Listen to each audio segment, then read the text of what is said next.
Kembali di Rakyat Bersuara, di sini saya langsung bertanya pada Kanjeng Raden Mas Tumenggung, KRMT Roy Suryo, yang merupakan orang Jawa gitu ya. Jogja ya Mas? Siap, Jogja. Jogja, oke.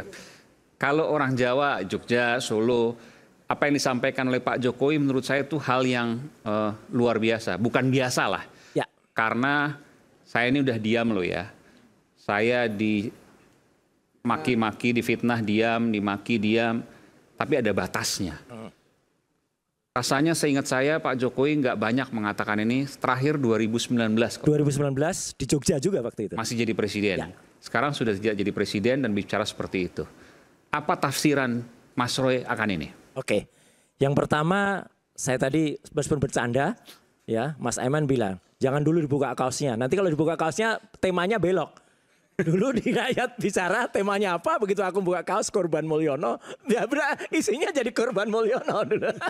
Jadi nanti tetap buka kaos tapi nanti. Ya gini Mas Aiman. Yang pertama sebelum ke situ, saya ada sedikit tadi yang saya setuju yang soal apa Mas Ray tadi, banyak banget yang saya setuju, tapi salah satu yang penting itu apa? Kembalikan KPK dulu ya, itu pada rohnya. KPK tangani hal yang besar lah. Apa nggak malu KPK gitu ya? Baru kemarin beberapa hari yang lalu itu bahkan Kejaksaan Negeri Jakarta Utara, Kejaksaan Negeri Jakarta Pusat, Jakarta Pusat itu mulai menyidik korupsi di yang dulu pernah juga saya teriak, PDN, Pusat Data Nasional. Kominfo dulu ya? Iya Kominfo. Yang sebelumnya ada kasus gede, yang kasus budi online yang melakukan si Judiari itu, ya itu budi online kan? Nanti kepleset beneran. Nah, makanya kan harus benar. Makanya kan supaya tidak bisa ketuntut kan.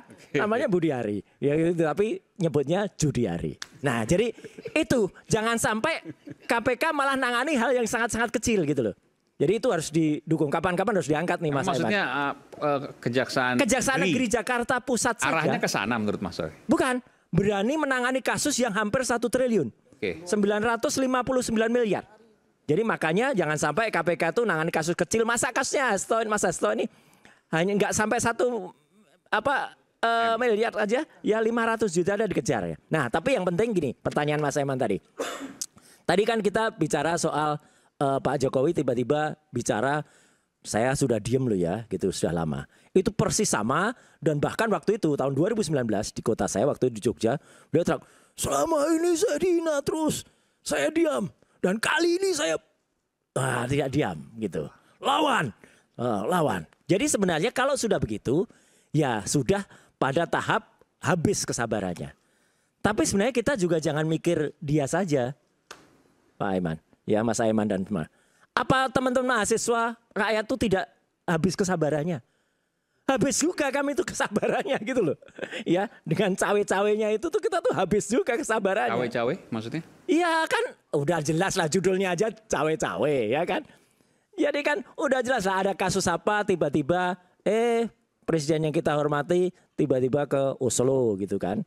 Gitu. Terus tiba-tiba ada apa? Ada tadi si Budi online tadi yang seorang silaturahmi cawe-cawe Mas. Loh ya bisa lah kan. Ya itu kan dugaan yang menurut saya sudut pandang boleh Mas. Juga. Boleh. Sudut pandang sama boleh. juga saya punya sudut pandang. Oh, iya? Apa yang disampaikan oleh Mas Suryo ini itu sebenarnya karena dugaan yang memang didasari oleh kedengkian. Oh enggak ada dengki. Karena apa? Orang silaturahmi langsung dibilang wah ini cawe-cawe. Pak Prabowo maksudnya ke Pak Prabowo tiba-tiba Satu lagi ada si tadi mantan Menkominfo tadi ya.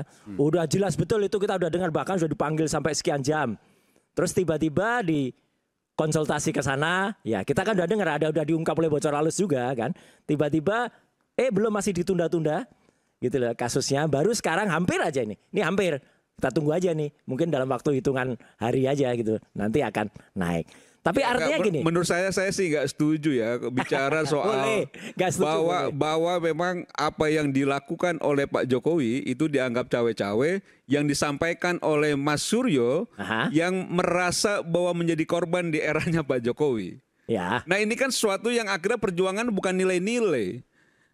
Apa yang disampaikan tadi kan saya lihat bahwa memang ini soal positioning aja. Ketika Guntur Romli begitu cintanya sama Pak Jokowi, ketika itu kan gitu ya.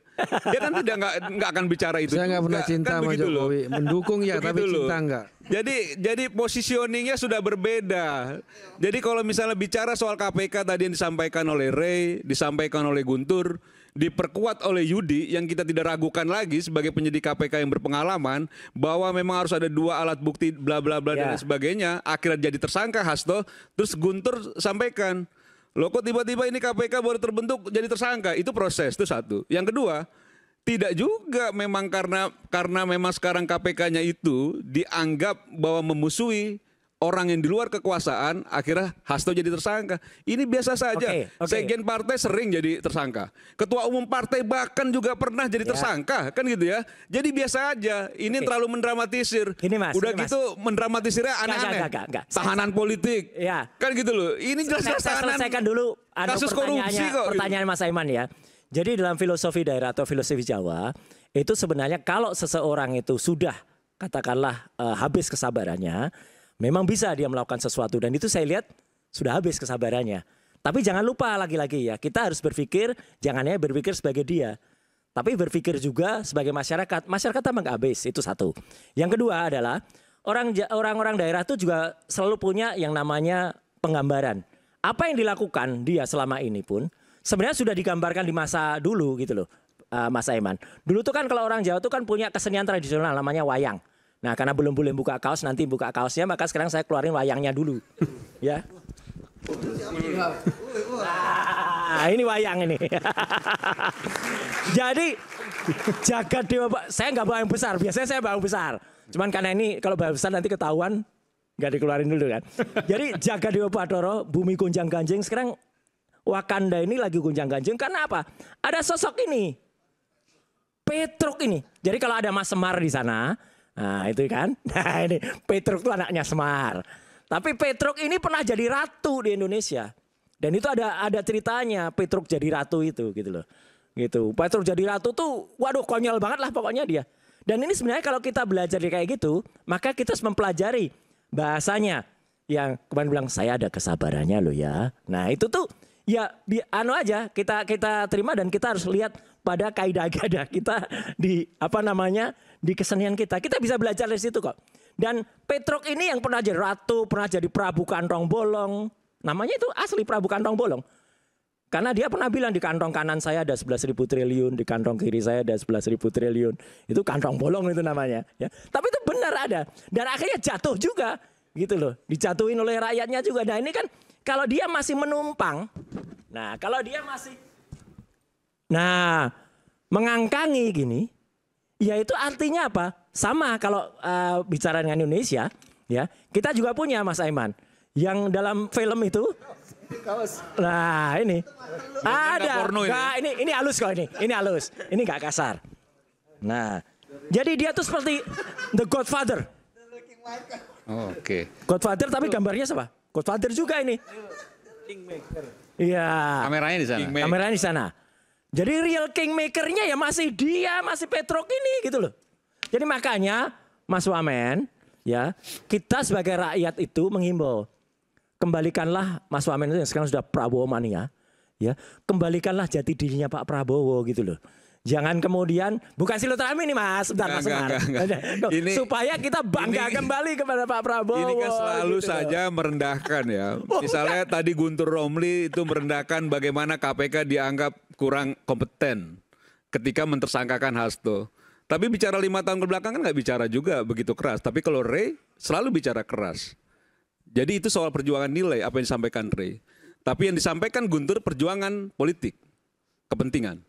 Itu yang saya bilang posisi yang saya sampaikan apa Mas? Perjuangan kepentingan diri sendiri. Kalau Anda apa? Kalau Anda apa? Kalau saya jelas positioning saya. Sejak Pak Jokowi jadi gubernur Jakarta sampai dia menyalonkan diri jadi calon presiden 2014, 2019 sampai dia pensiun, saya tetap ada bersama Jokowi. Berarti Anda perjuangan politik Jokowi. Perjuangan begini, konsistensi pilihan politik terhadap perjuangan yang kita ambil itu kan soal lain. Tapi bahwa apa yang disampaikan oleh Guntur gitu, dia sampaikan oleh Deddy Sitorus, itu yang menurut saya itu sesuatu yang ada irisannya juga dengan politik dalam kontestasi yang lalu, Bung Aiman. Bukan soal dendam. Anda terakhir kapan ketemu Pak Jokowi? Ya minggu lalu ya. Minggu lalu, baru dong.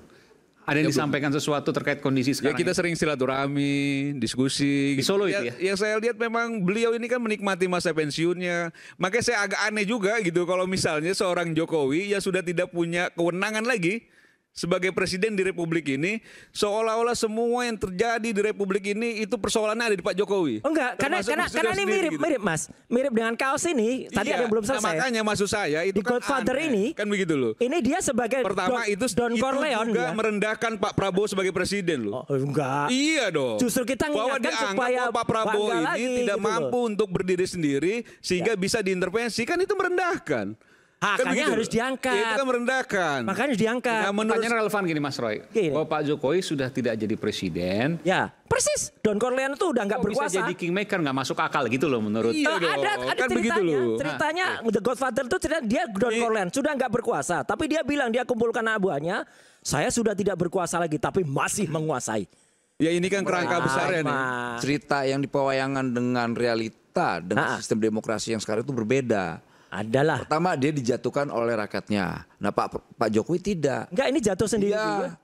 Dia turun karena kehendak demokrasi melalui proses demokrasi dan memang limit kekuasaannya hanya dikehendaki 2 periode. Iya kan mau tiga periode tapi nggak bisa. Kita nolak. Bagus, Saya nolak. bagus. Orang yang pertama nolak 3 periode gak Kita ada di ELC waktu itu. Betul. Ya. Yang teriak-teriak itu teman saya. Iya, Ya yang kan? sekarang jadi wakil. Relawan Jokowi yang laknat itu tuh. Bukan. Iya dong. Bukan, sekarang jadi Teman-teman apa? Guntur dulu yang dulu 3 periode.